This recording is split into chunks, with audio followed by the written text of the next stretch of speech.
All right. I know we're going to have folks sort of coming on in as soon as we get started. So I actually think I might just kick this off. I'm looking to see if my first special guests, they're all here, which is fantastic. Well, good morning, everybody. Um, Welcome to our legislative forum, and welcome to Arlington and the campus of George Mason University. We've actually been honored to have this event here for the last couple years. And it's just a wonderful location. I'm so happy everybody could make it. So I'm Kate Mattice, and I'm the Executive Director of the Northern Virginia Transportation Commission. And I'd love to invite two of the chairs of our hosting organizations with us, the chair of NVTC, Matt DeFronti, and the chair of PRTC, Mr. Angry. Come on up. And unfortunately, yeah, there we go. All right, Steve. This is why you're going to be kicking us off. And unfortunately, the VRE chair, Meg Bonke, wasn't able to make it today. But I am so excited to see so many familiar and new faces in the room.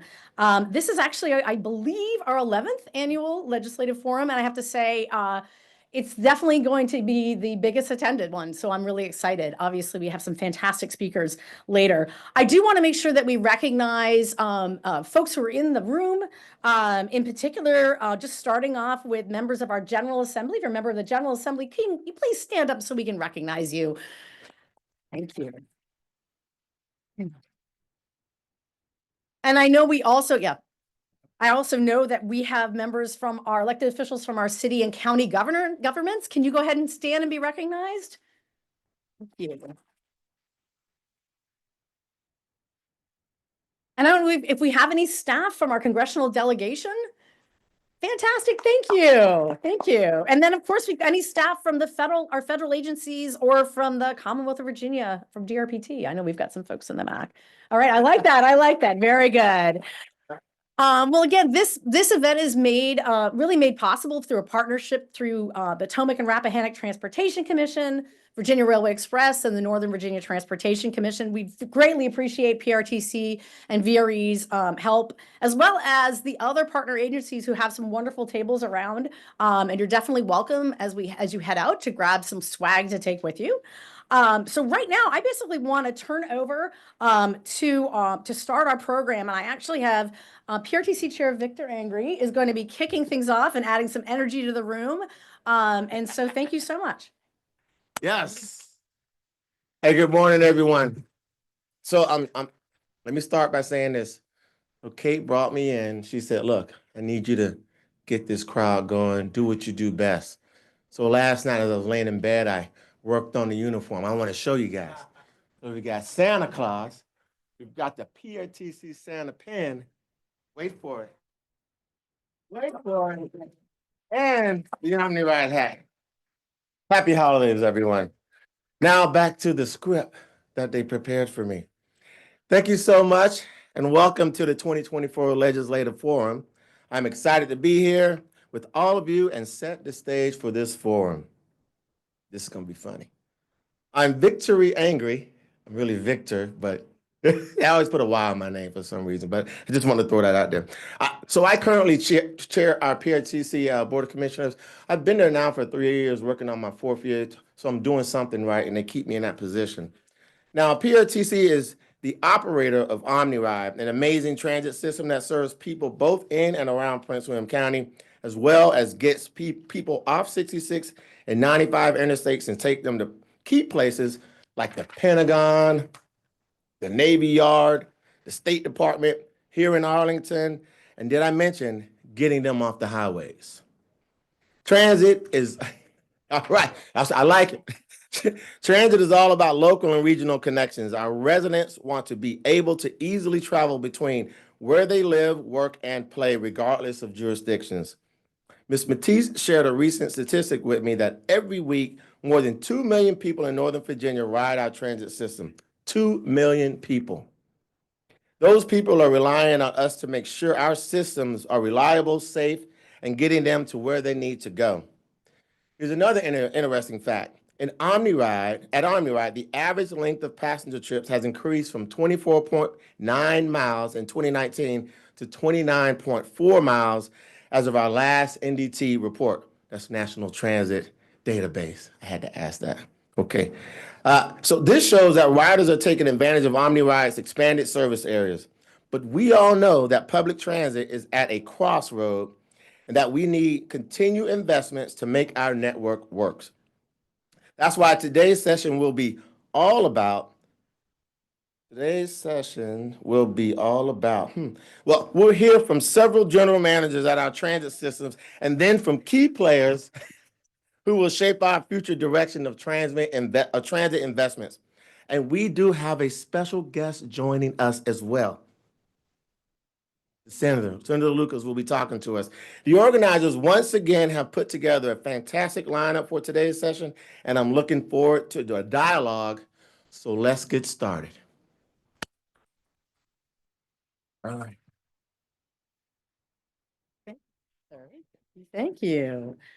Very good, very good. Well, so what I'd like to do is in kicking off our special guest, I'd actually like to invite Senator Eben up to the stage to help us introduce our special guest. Now, a little bit about Senator Eben. He has actually been serving the Northern Virginia Transportation Commission since 2004, and he is our senior state senator on the commission. Come on up, come on up. You can just stand by me while I do this. So I know that the senator has always been an incredible champion for public transit here in Northern Virginia. And we're going to hear a little bit more about the Joint Commission that you're leading a little bit later in the program. But now we're happy to have you introduce our special guest. So thank you. Thank you. Good morning. And thank you, Ms. Matthijs and Chair Angry for warming up the crowd. I didn't bring any special socks or anything. I didn't get that memo. But I do have an honor of welcoming and introducing a champion for the Commonwealth and a champion for investing in public transit, Senator Lucas. We are honored to have you join us this morning, and why don't you come on up? In your entire career, you have continually fought to remove barriers and break ceilings, and so many times in your career, you've been the first as a real groundbreaker. First woman ship fitter, first woman executive director of the Southeastern Tidewater Opportunity Project, first African-American woman to serve on the Portsmouth City Council, and fast forwarding just a few years, first African-American woman to serve as President Pro Tem of the Virginia State Senate and as the Chair of Senate Finance. You've been a leader and a voice for education, workforce, technology, and yes, transportation. Your strength and passion have been demonstrated. Your dedication to helping meet the needs of Virginia is remarkable, recognizing the critical importance of public transit that it serves in everyday lives of Virginia, and you've helped make sure the investments are there for transit that serves all of Virginia. We've invited you here today because we wanted to personally thank you for your pivotal role as Chair of Senate Finance in providing additional funding for Metro in the budget last year. We're using that money. We are using that money to bridge an important gap that prevented catastrophic cuts to Metro as we look for more permanent funding solutions. And we cannot thank you enough for your leadership. Please join me in welcoming and thanking Senator Louise Lucas for joining us this morning. Thank you. Thank you. Thank you, Senator, and good morning. I want to congratulate you in advance on your successful legislative forum, and this is your 11th, and I'm telling you, you have quite a crowd out here this early in the morning. And I don't have fancy socks. I wore my red Christmas outfit last night, but I do have scar tape for this total knee replacement that I had. That's about the only thing I have that I can show you this morning. And I want to thank NVTC, PRTC, and VRE for inviting me to join you this morning for this 11th annual legislative forum. Our investments in infrastructure is a key element in keeping Virginia strong. As you all know, our ports, railways, roadways, and of course, transit provide our great Commonwealth strength in moving our economy and providing our people with access to everything they need to move. Our strong transportation network also provides high-paying, skilled jobs for Virginia public transit and not only moves people, but it moves Virginia's economy, providing $1.5 billion a year in income and sales tax to the Commonwealth. I need you to applaud that because we use some of that money in the budget. Okay. Looking forward to the 2025 session, revenue capacity is limited for ongoing items for fiscal year 26 and 27. We have significant one-time resources that can be spent on one-time items. And that's because we don't know yet what's going to be coming from, well, you know. I would say that we can use one-time funding to reduce future liabilities, but I am also looking to immediately help working families and individuals that have felt the sharp pain of cumulative inflation. So one of the first priorities for me would be to help hard-working Virginia families, number one. Our state is heavily dependent on the federal government for jobs. With such tremendous change and uncertainty across the Potomac, Virginia needs to be conservative in our outlook. You all know that. It is unfortunate that we missed the opportunity to modernize our sales tax base by including digital goods and services. Otherwise, we would have additional revenue and capacity from items that were previously taxed before they became digital to address educational and transportation issues. I want to thank you again for having me here to speak with you this morning. You all have made me feel so special. I feel embarrassed. I'm not a rock star, but it did feel like it coming in here this morning. So thank you for the introduction. Thank you all for having me. And I look forward to hearing my colleagues as they sit on this panel and serve as your panelists for this forum.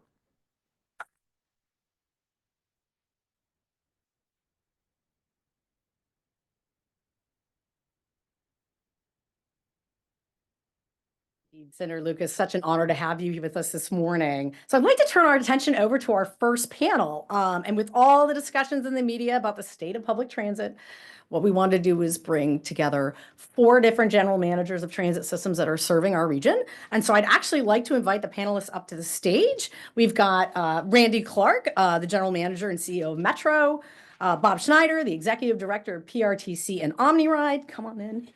It's on the thing. Rich Dalton, the CEO of VRE, the Virginia Railway Express, and Josh Baker, the general manager and CEO of Alexandria's Dash. Go ahead and get started. And I think we're going to be moving on over. I think I'm all the way at the end. I will bring my water.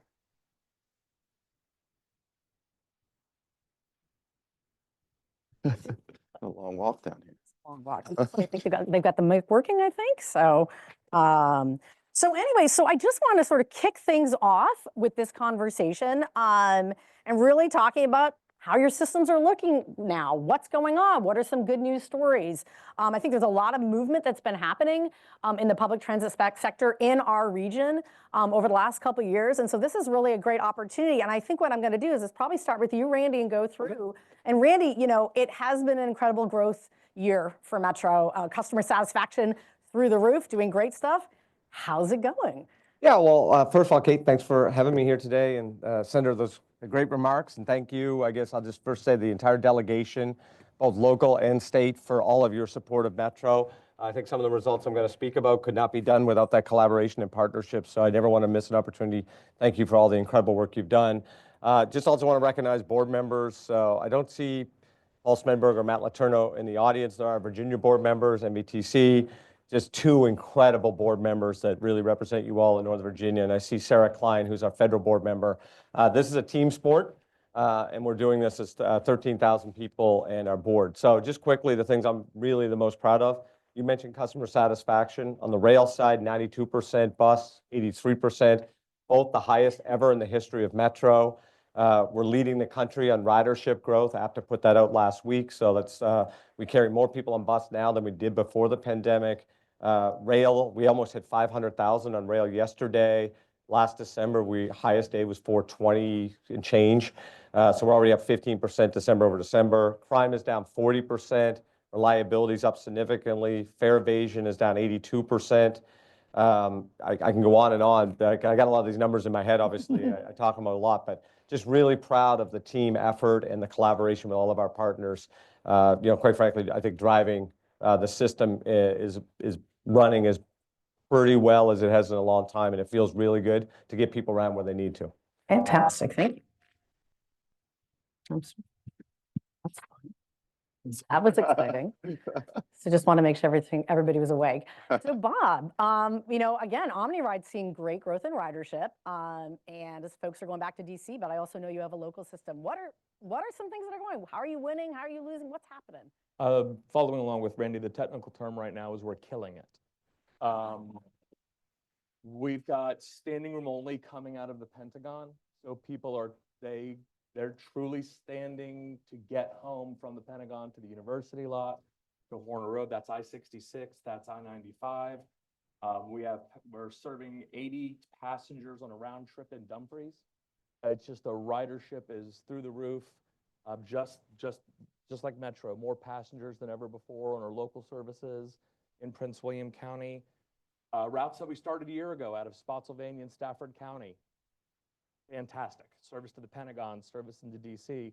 And just this week, and the reason I don't have to thank the board members of Penny Bodie, Pamela Young, is because we had a ribbon cutting in our garage just this week where we celebrate a brand new service to Warrenton and Front Royal. We now run pretty much the entire length of I-66. So when you're launching services that far and providing commute services, that's the state of the commute when it comes to the entire toll facilities.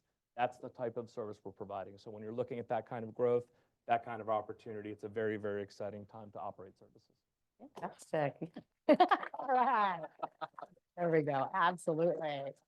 So Rich, I mean, there's a lot of things in the works for VRE. I mean, Long Bridge, additional slots, Manassas line. What's how are things going on right now in VRE? Well, first of all, just similar to Randy and Bob, just in addition to the leadership at PRTC, both PRTC and MVTC Commission, just the leadership and support that we get from the governing bodies, if you will, but is equal or maybe even slightly more important is the VRE staff, both PRTC and MVTC's commission staff. We have partners in the room here. Keolis is in the room.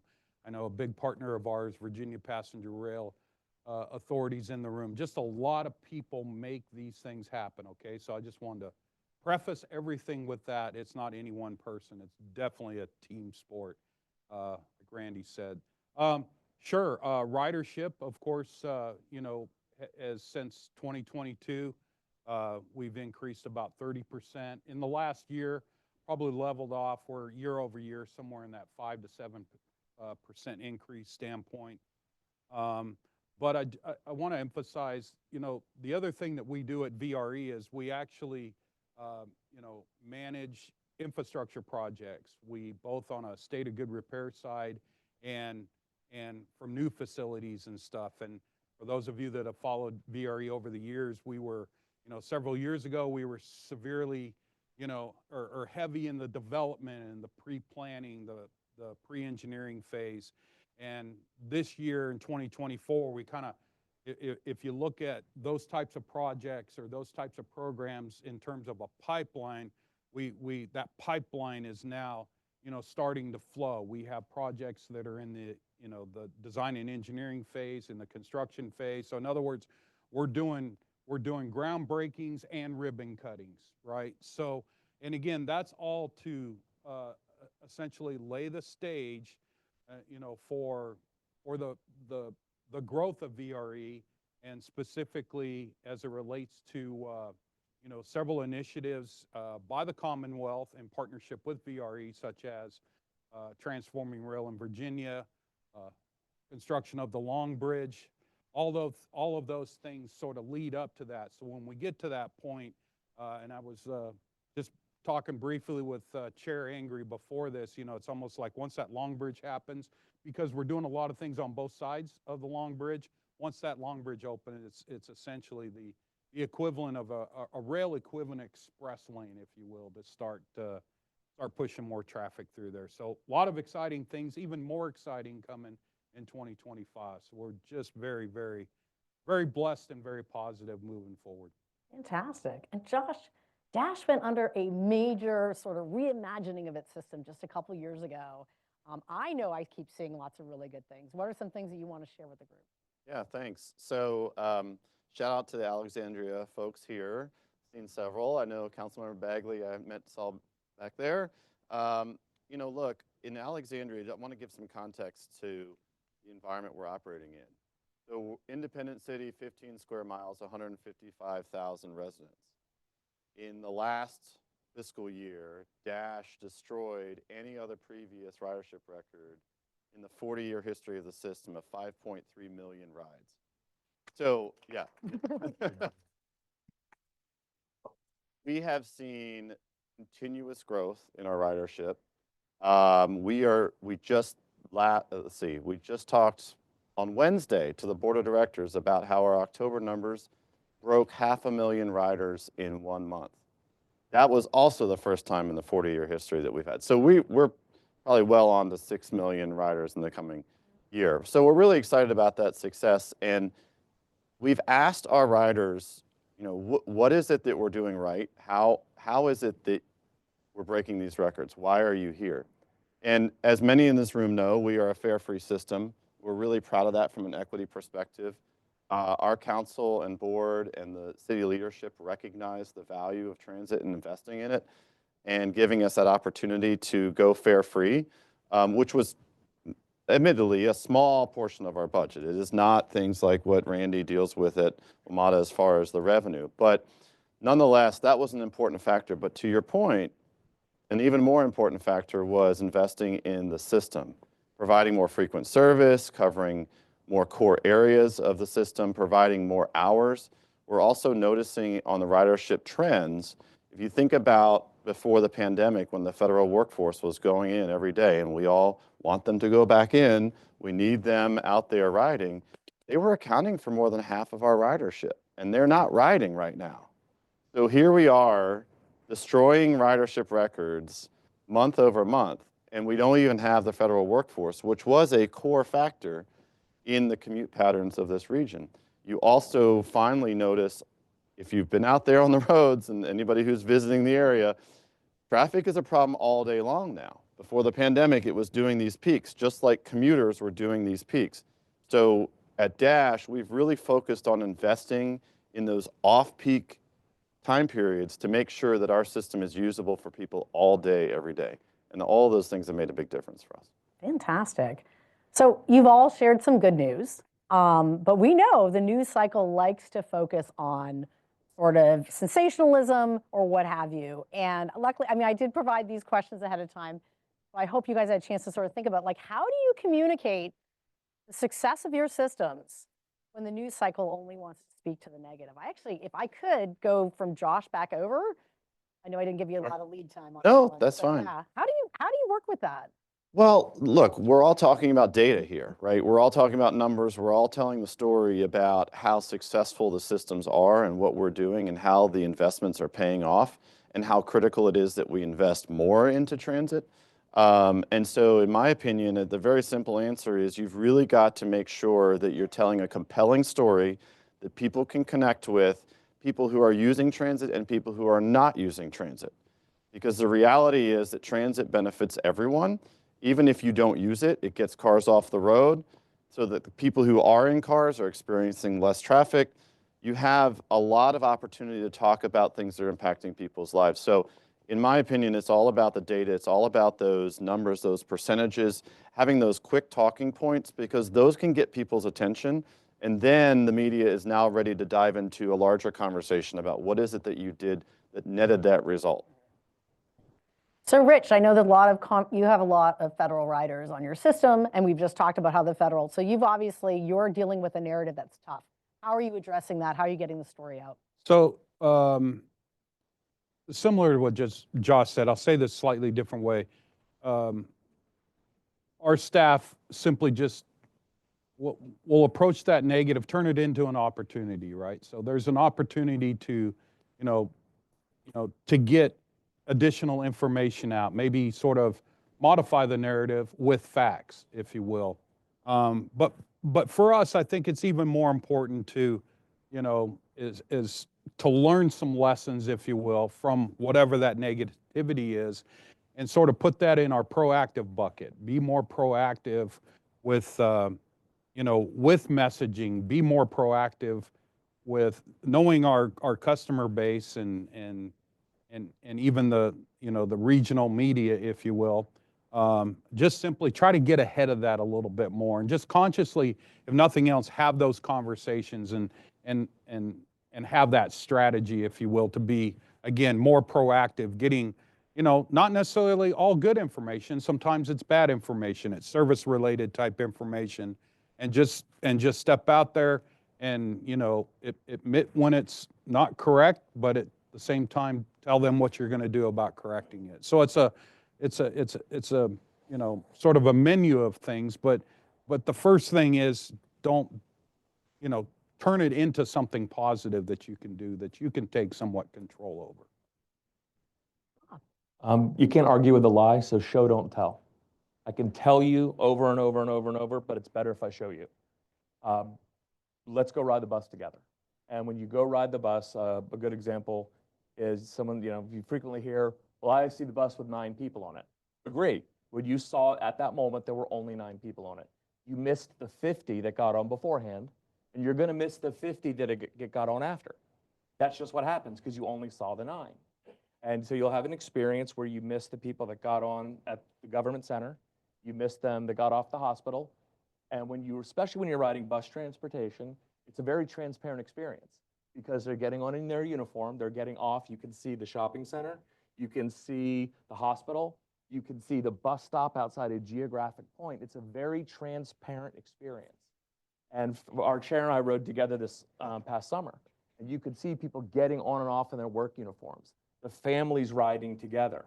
You could see the story unfold of people's lives, and it was a very personal experience. But at any point in time, there were probably only 9 people on the bus, but we saw 50. And that was a very different experience. And so when you can understand that kind of thing, you don't have to worry about the 9 because that person saw 50. Go, don't tell. So Randy, you're quite an out there communicator. How do you tell the story? Yeah, well, one, I think we got to realize what we think, you know, and this is a group of smart people in this room, right, that focus in the bubble. The media is not what we think the media is anymore, and we just got to come to accept that, right? The idea that, listen, we interact with the Washington Post every day, but the Washington Post of today is not the Washington Post of 1986, right? Most people consume their news on Instagram and things of that nature. So you got to be multifaceted in how we're communicating with a variety of people. Hey, there's people in this room that have amazing Twitter game. You know? Yeah, well, thank you, Senator. To learn from the best. But there's all these mechanisms to communicate with people. So I think understanding that's a big deal. Always be on the offense is our message, right? I mean, listen, we're in the media every single day, and Metro's in the fishbowl of all fishbowls, right? So be on the offense, be super transparent, and I'm really proud of. I think that's what we focused on the last 2.5 years. We're incredibly transparent. I take ownership when stuff's wrong. So yesterday we had a little bit of a problem on blue, orange, silver. I just tweet about it, put a picture out what's wrong. My responsibility at the end of the day, and move on. I think that's critically important for all of us in public life, whether you're elected official, but especially us that have the operating kind of roles. You have to own it. You know, the old, it doesn't get wine, outside of wine, news doesn't get better with age kind of deal. And then 2 other just quick things on that. One, I feel the measurement of I know we're doing pretty well on this is twofold. One, we went from kind of getting, you got to cover your M up and people not loving Metro brand, to we have a holiday pop-up store where we're selling sweaters like that over there. We've sold 1,000 of these sweaters. $100,000 in the last 2 weeks of Metro holiday merch. Not enough to close the gap, but we're trying. I promise you.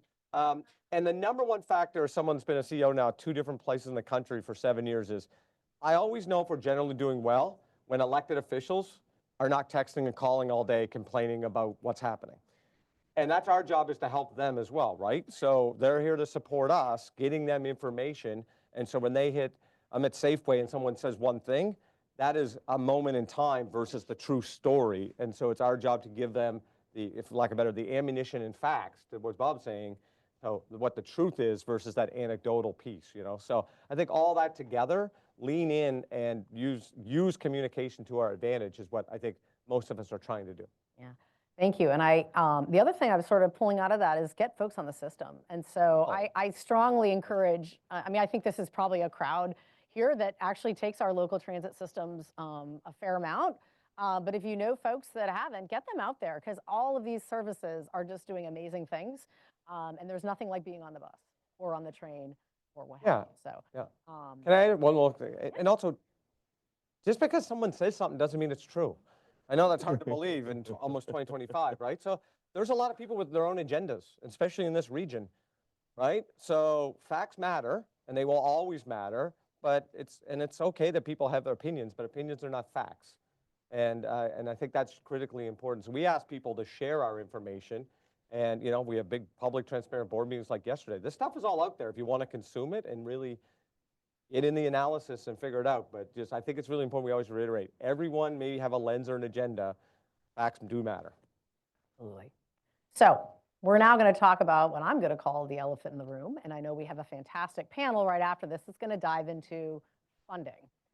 And so when it comes to, if let's just imagine a place where we have solved, we have to decide what that looks like, the funding challenges that we're seeing right now, what would we see from your system if we solved the challenge? And I'm actually going to start with you, Randy. Oh, okay. You've already been doing a lot of things. One, I would just retire, I guess, because I feel like I'm a professional fundraiser versus a transit person. But again, double down on the thanks for all the good work. I know you're gonna have a panel later. I see Clark Mercer sitting here. I couldn't ask for a better partner.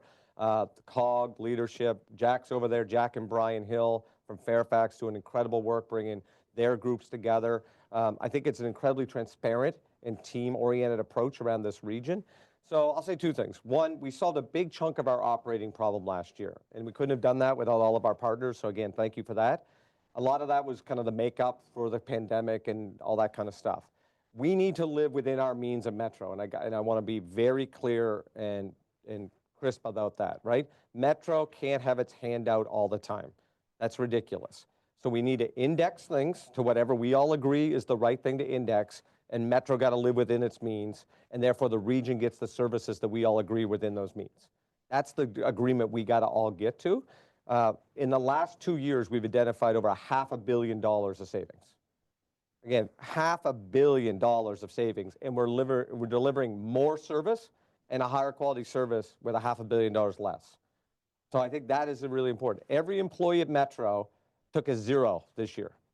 No merit increases, including all of our union staff, right? That doesn't reflect the sacrifices and hard work, because clearly at 92% customer satisfaction, the system's running well. Everyone jumped in and committed to this organization. So I've heard people go out there saying, oh, everyone at Metro get 10%. That's BS. Everyone took a 0, including the guy sitting here right here. Everyone, right? And they're digging in because we're working with our partners. Where we have the challenge remaining is on capital. And this region came together. I actually lived here at the time before I moved to Texas, in this dedicated capital funding. And it was a big deal. But for a long time, everyone was building and not putting money into the maintenance account. So the big makeup in 2018 and 2019 was this $500 million. And I think Senator Lucas hit the nail on the head when she talked about inflation.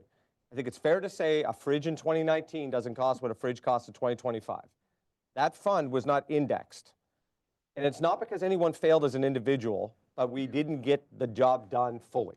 We need an index fund. Again, I think there's a healthy policy debate on what the indexing is. Is it CPIW? Is it 3%? Is it construction index? That's a healthy conversation.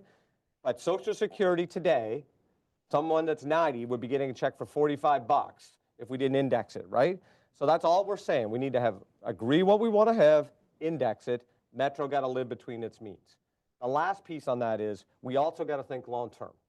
Yes, there's people that want extensions, and I get all that kind of stuff. We got to make the current system not only good state of good repair, get the most out of those assets. We have arguably like a $100 billion asset, right? One of the most important transportation pieces of infrastructure in the entire country. We need to run that service at a high efficiency, and whether that's more automation, the highest level of safety, you name it. We have fixed costs. Every single trip we run is generally cheap, right? It's mostly fixed costs. Variable cost is very little. We got to inspect the track, the escalators. We have to have police. We have to have a control center. We already buy the trains. We should run the trains like we do in Europe and Asia, where we want to get as many trips as possible out of those trains and buses because they're very expensive assets. And that's kind of the thing we're looking at. And we want to use AI, predictive maintenance, continue to bend the cost curve where we can use those things more efficiently. So the big ask of everyone, and I really appreciate Senator Evans' leadership on this here locally, Paul Smedberg and Charles Allen on the DMV side is saying, what are we trying to accomplish? And let's index it.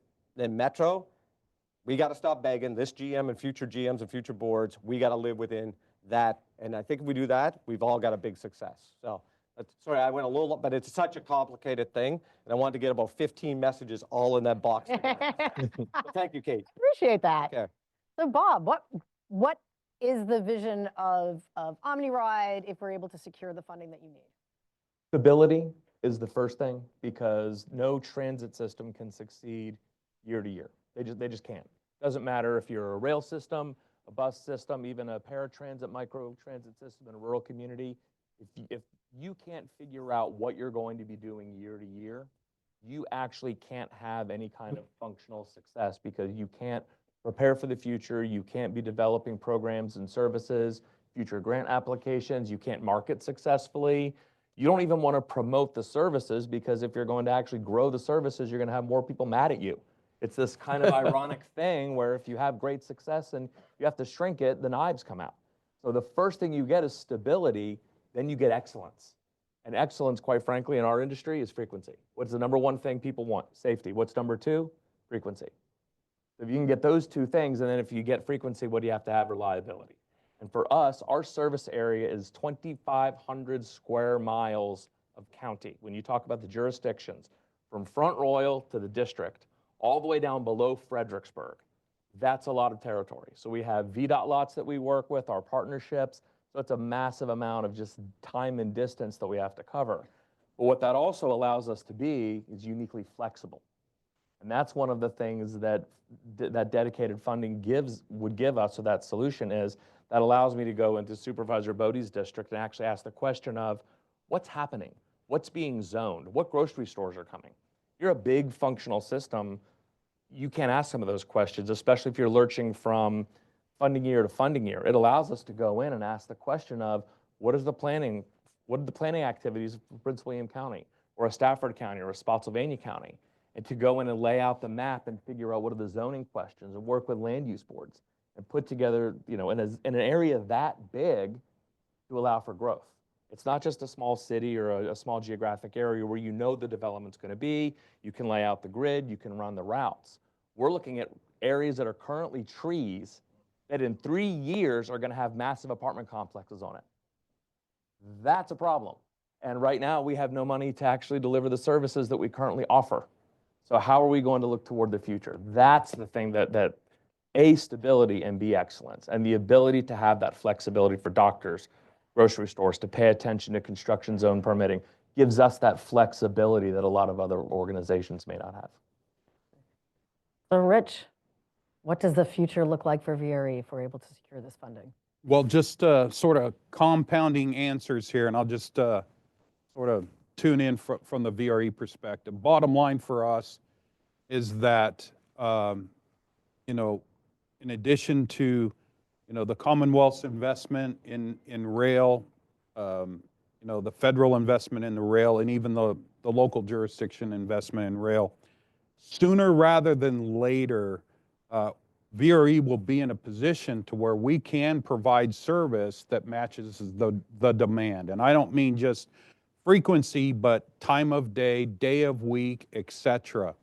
And so, particularly on the operating funding side, that use Bob's words, from a sustainability standpoint or stability standpoint, if with having a sustainable funding source to be able to put those, to match that service with the demand is just critical to us. Or said another way, if not, then why are we doing all these infrastructure improvements to expand service, expand capacity, right? I mean, so it's really part of the same conversation. It's just the next step in my viewpoint. So there you have it.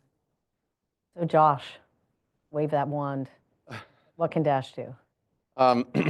Well, I mean, here's the thing. I always say that we as transit providers have to do tomorrow what we did today at the very core. The most essential part of our mission is to show up, to be there for our riders, right? Because we set the stage for the day. We make it possible for them to live their lives. We make it possible to drive the economy. So our first goal is always going to be to make sure we can do that. And we've got systems, not only throughout Northern Virginia, but throughout all of Virginia, that struggle to do that. And unfortunately, I wish I was always in a room like this because we're all friends and these are all supportive people. But we've got the naysayers out there, right, who are be more efficient, cut, cut, cut. Like kudos, amazing work when you can reduce costs and do the same thing. But what is that actually really doing? What message is that sending, right? How is that actually accomplishing improvements?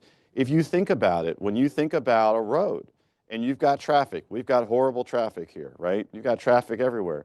You take that road and you expand it, what do you have? You have more traffic, right? You add capacity and now you have a bigger traffic jam.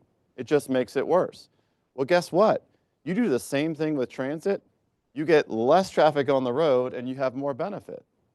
So it seems so simple, and I know that everyone in this room is thinking the same thing as I am, like, why is this so difficult for people to understand? But the reality is that investments in transit yield results in the community that drive the economy, create opportunities for people, right? And ultimately help the United States as a whole. In Alexandria, we have several key corridors that have, sometimes they have 60-minute service during the day. That is useless. Useless, right?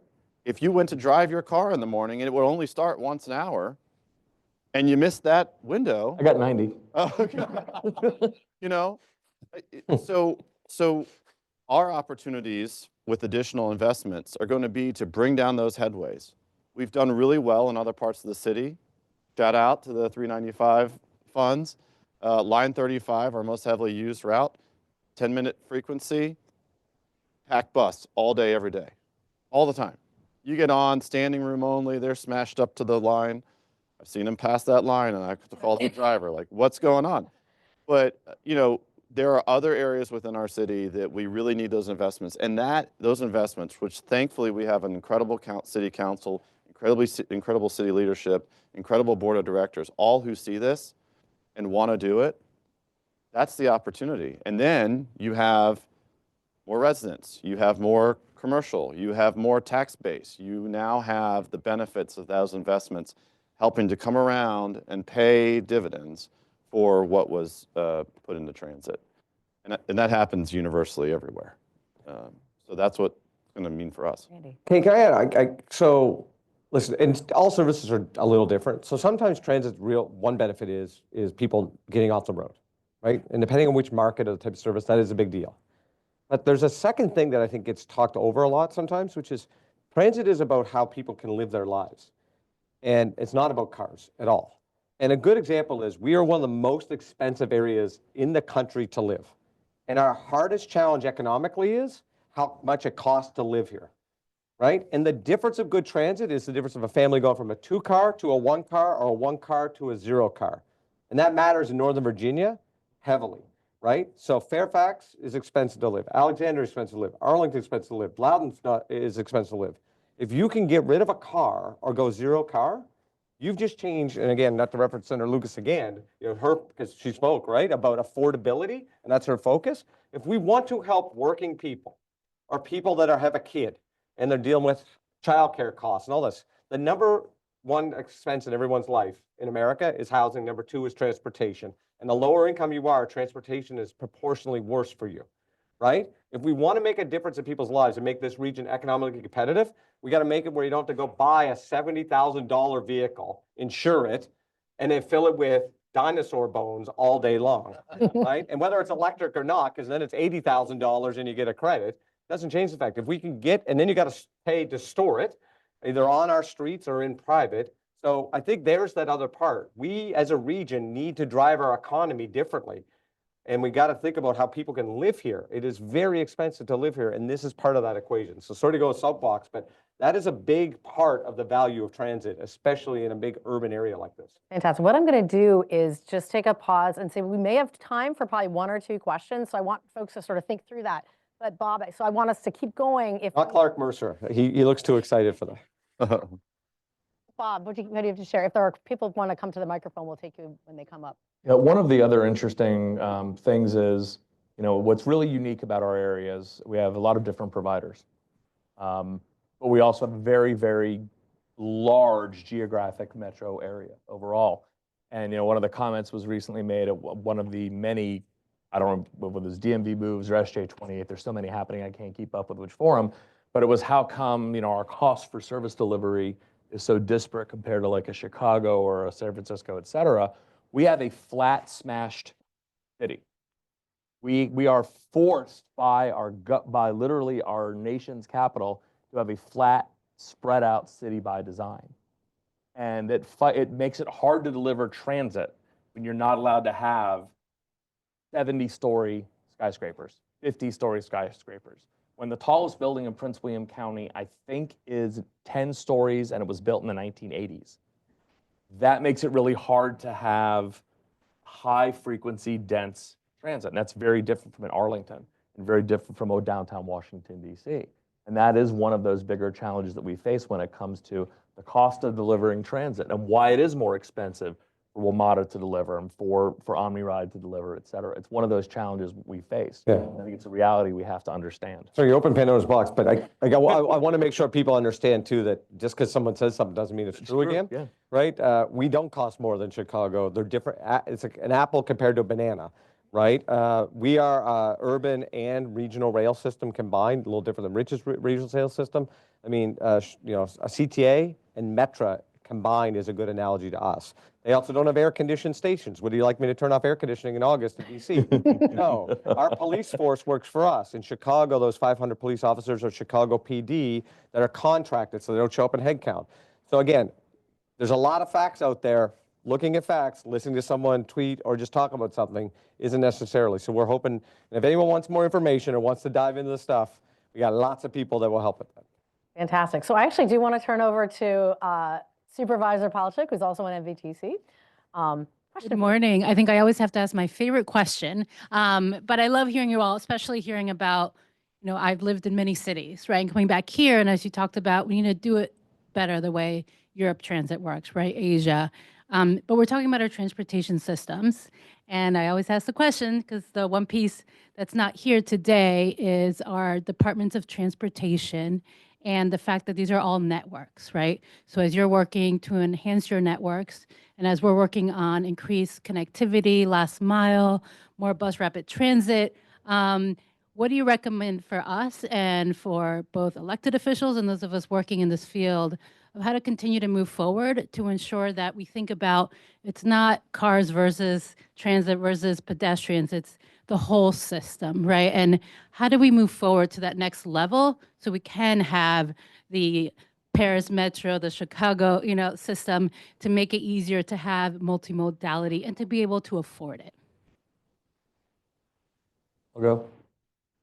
How many local governments have, when there's a development project for an apartment complex, a strip mall, et cetera, have plumbing, sewer, utilities, et cetera, baked into the cake of the question of, are we going to permit or zone this? We do. Do you have the transit question baked in? Do. Or do you smear it on at the end? We are not an ingredient. We are a question of are you going to put icing on at the end? So whether it's proffers on buying a bus, whether we're not treated like school systems where you calculate the number of children that it's going to add, and then you calculate the number of teachers and what you need to tax it.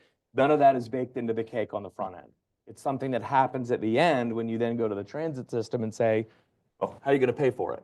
Instead, that's not baked into the question on the front end to figure out how is this going to impact us and how are we going to generate the revenue on the front end to ensure we have the adequate transportation so that you as a policymaker can ask your transit systems this question, or whether it's your county staff, your city staff. That's something that actually occurs in Europe. They bake that into the front end so that as they approve the building, the development, that's a policy thing they put on the front end inside that process. Good senior supervisor. Two things I would highlight would be one, and I don't know if he's over there. He is. Chair McKay said this at DMV Moves, and he said this a lot, and I really appreciate it, which is you all control land use. That makes the difference. So if you're going to zone stuff with a 200-unit apartment building with 200 parking spaces, you know what you're going to get. right? So you're in control of the land use and transportation are the same integrated policy, right? And so how you decide to use land use efficiently, and therefore also drives your tax base, because the more single family home sprawl you have, the more it's hurting your tax base. That's just the reality. It's not Randy's opinion, that's fact. So you control you at least control the oven in the restaurant, right? We're baking here. The second part is, Metro is a good example. We have no money. We manage parts of all your money, right? Would I like my own source? Yes. We don't have it, probably not going to get it. So if you want to continue to help manage your part of the subsidy, how the roadway operates helps dictate the cost to you. And so on the bus side, one of the biggest drivers of cost is delay. So we have buses, depending on where you are in rush hour, that move at like 3 miles an hour. Right? So outcome driven, if there was corridors where that bus had exclusive use of a lane for even periods of a day went on, not only is the service better when you get more people in transit, your bill either stays the same and doesn't grow or could go down. So again, that's this joint ownership thing we have, which is the way we've set up local government and regional government all over the United States. It's all cost center, and no one is thinking about the integrated approach. Transportation is the most integrated government service there is, because no one cares about jurisdictional boundaries. We only care about that in elections and tax policy. And so if we want to actually move the needle, we all got to get in and say, what outcome are we trying to achieve? And we need to be very collaborative and help. And I think the local and regional governments can then see the value for them inside the transportation policy. That'd be the way I would look at it. Fantastic. And I think that's actually a wonderful way to wrap up in a fantastic segue over to our next panel. So I want to thank our general managers here. And just to add to that, we are going to talk about some collaborative panels that are happening. But all of our systems here are always getting together on a regular basis, whether it be at the staff level or even around the table at the DMV Moves. So there's lots of really incredible local collaboration and regional collaboration when it comes to our public transit system. So I want to thank all of you for coming out this morning. I greatly appreciate it. And I think I can let you go now. Thanks for having us.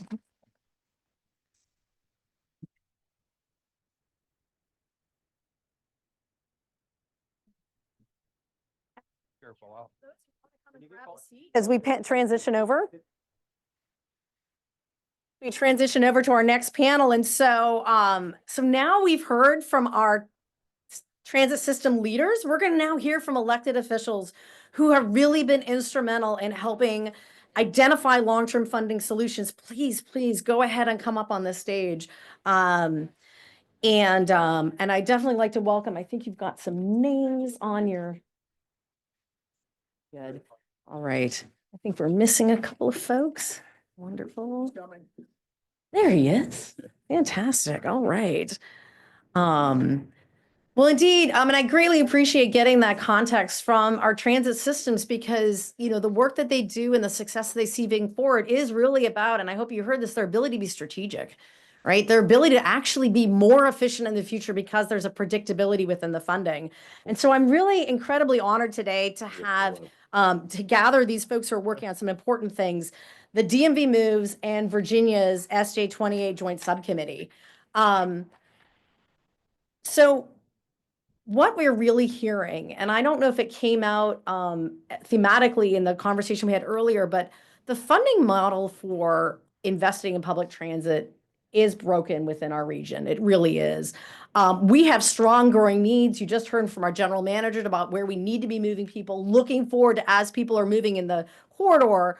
But we're coming up short in how the existing revenue sources, whether they be local, regional, or statewide, are not able at this moment to meet those growing needs. So we've got two big efforts that are going on, and they're very much in partnership. And I really want to articulate that. The DMV Moves, and again, thank you, Clark, for being here and others who are involved in that. I mean, that is a joint initiative between the Metropolitan Washington Council of Governments and WMATA to develop this unified vision for sustainable funding for public transit in our overall region. So your DC, Maryland, and Virginia. And so it is led by a task force of regional officers, two different work groups that really are diving in and representing local transit systems, local governments, business, labor, and community organizations. It's really a big tent are being brought together under the DMV Moves. And here in Virginia is that opportunity to do sort of a deeper dive on finding long-term funding solutions through Senator Evans' SJ 28 subcommittee on the growing needs of public transportation. And so that is a group of state senators and delegates, along with several appointed local and state officials, and they're tasked with studying long-term sustainable operating and capital funding for both Virginia's contributions to WMATA, but also looking at VRE, our local bus systems, as well as PRTC. And so they're looking at two different things. One is examining cost containment controls at WMATA, but then also examining different revenue opportunities that could be found within the Commonwealth of Virginia to meet those needs. So a lot of background, but I just want to sort of there's a lot of questions about those two organizations.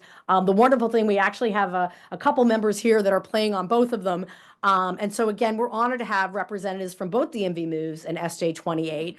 And so starting here just to my left, we have Virginia State Senator and Chair of the SJ 28 Joint Subcommittee, Senator Adam Ebbin. We have Virginia State Senator and member of the SJ 28 Subcommittee, Jennifer Boysko. Thank you. We have member of the DMV Moves Task Force and Vice Chair of SJ 28 Subcommittee, Virginia Delegate Mark Sickles. And then member of the DMV Moves Task Force, I would also say former NVTC Commissioner, I will always put that there, and Fairfax County Chair member, of course, Jeff McKay. And I get the honor of handing this over to what hopefully is a very familiar face to all of you, former Deputy Secretary of Transportation, Nick Donahue, who is going to moderate this conversation.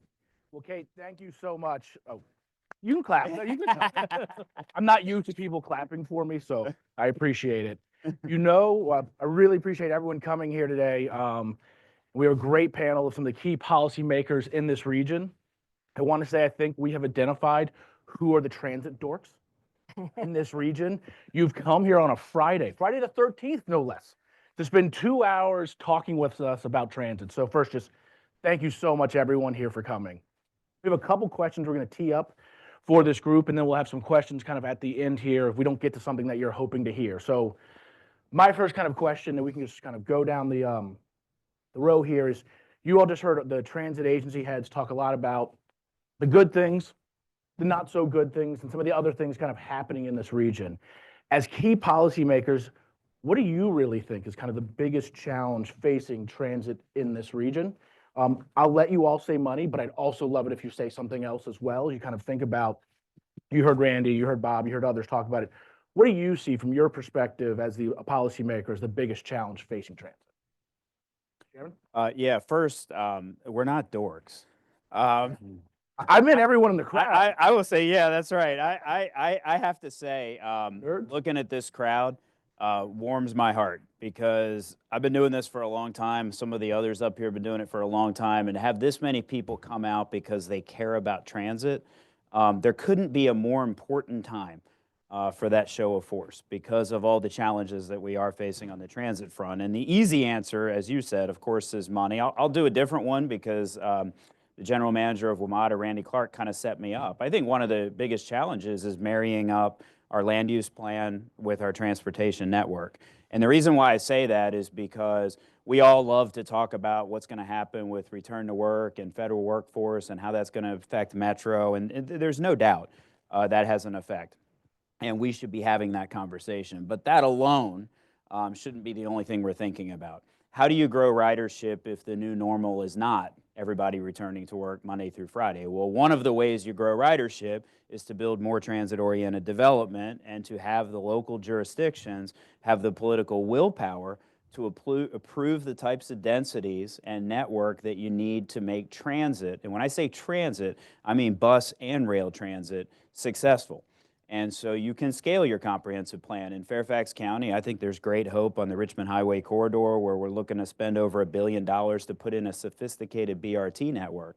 Solves a lot of challenges in that community, from equity, from economic, from environmental, but also solves a land use challenge, which is we need to have density rightly situated to support a BRT line that's sophisticated.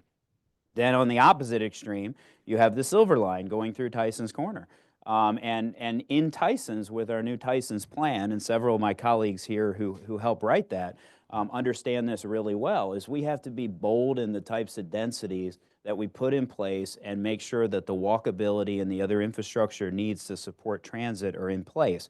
And so Randy was right. I say this a lot. At local government, we have a role to play to build ridership literally, regardless of what happens with return to work that might be outside of our control. And so that would be the thing I would say. Thanks, and I'm seeing a lot of heads nodding, so it's kind of a theme that's kind of coming out this morning. Delegate Sickles? Well, I don't know if I could be more comprehensive than my good friend here, Jeff, because that really covers the world. I actually wanted to say something that's kind of related. From the Commonwealth of Virginia standpoint, in 2016, we put $4 million into a housing trust fund. In FY25, the year we're in now, we have $87.5 million. So we're really improving our game a lot. Housing is a big issue, and transit and housing going together is what makes our region livable. And so we're going to continue to do that, and hopefully we'll continue to have a major presence in funding Metro, because this year was a breakthrough year for us to pay for half of the bill, and the bill was a lot higher than it's ever been before. And so I want to thank the chairman over here for helping us get that through, and you know, so so I did notice he sat next to you. So in every presentation I've seen so far, everyone assumes that money is going to continue being there. I hope it can be there. I would like to help local governments take the pressure off the real estate tax. It's too high.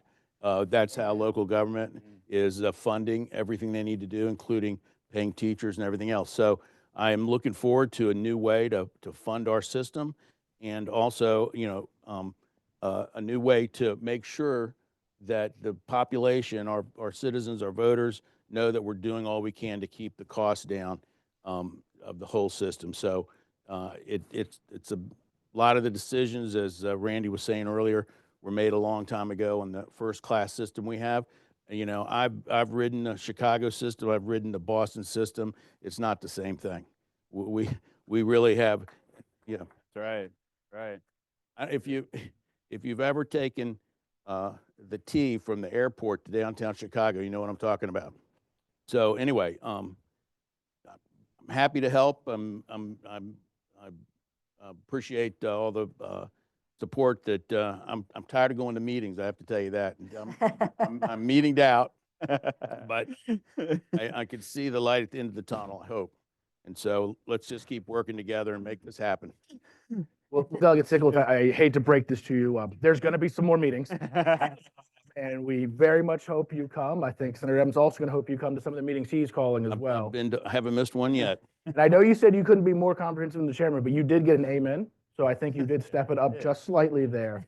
And with that, Chair Boyce, I'll turn it over to you. Well, thank you so much. It's good to be here with all of you today. And, you know, when I think about what conversations we need to continue to have with our operators, we have such a unique system here. It's not just Virginia. It is Virginia, it is Maryland, it is DC, it is the federal government. And this is an asset that is important to the entire nation, but also to the economy of our Commonwealth, contributing enormously to the welfare of the entire state of Virginia. And the fact that we have a system that allows people like my constituents, who many are immigrants who do not have cars, get to their schools, to take care of their kids, to go to work, to church, right? This is an essential benefit that we have, and we have to continue to communicate that to everyone in Virginia who is a policymaker, because you know, we could drive for 9 hours and we're still in Virginia from here, right? And so a lot of my colleagues don't have the same life experience, daily experience. And I think if you ask our illustrious chair here how she likes the traffic in Northern Virginia, right? You've got the tunnels down in Portsmouth, but the traffic level is pretty significantly different. And so trying to help tell the story of what it's like, what the benefits are, not only to our economy, to the whole country, having a functioning transit system for all of the people who come to visit Washington, D.C., but also the economic benefit to the Commonwealth, that this is an essential service. This is not intended to be a profit maker, but it is intended to be something that is reliable, is safe, and we have really committed ourselves. I would say we are nerds, right? We're policy nerds. I should have said nerds. I will, Yeah. right. I also put myself in that category in case anyone took offense. This is something we don't have, we don't have the luxury of failing. And so I think that as we continue to talk, we need the heads of our agencies to communicate with us, but to communicate with all of our colleagues in the General Assembly to help them understand the importance of this. And I'm so pleased that our local governments work hand in hand collaboratively to do the things like transit-oriented development, to make sure that we're really thinking about the needs of my constituents and Mark's constituents and Adam's constituents every single day. It really does make a difference. And I'm really pleased to have a teeny part in all of this. Well, thank you so much, Senator Boysko. I mean, you hit on a few points there about really communicating like the economic importance to those who need to understand kind of the funding issues there. But you also, I think at the beginning, hit on something we've talked about a lot at DMV Moves, which is like, we have 14 different operators in this region. And if we were starting from scratch today, like nobody would be like, let's have 14. 14 is a nice round number. I think that works for the area. And so like, how do we work to make those operators more seamless and integrated to really help with the customers? Senator Evans? Well, inflation is not only affecting the rising costs of transit, but it's affecting many other state costs, including Metro, VRE, local bus systems, but also just roadway maintenance. So we have a lot of competition for funds. There's a lot of people who'd like to get a bigger piece of the pie to maintain or expand what they're doing, and looking for new funds won't be easy. The other thing is building consensus. You mentioned 14 different systems. Building consensus on how we're to do that and solve the problem, I'd say, is our challenge.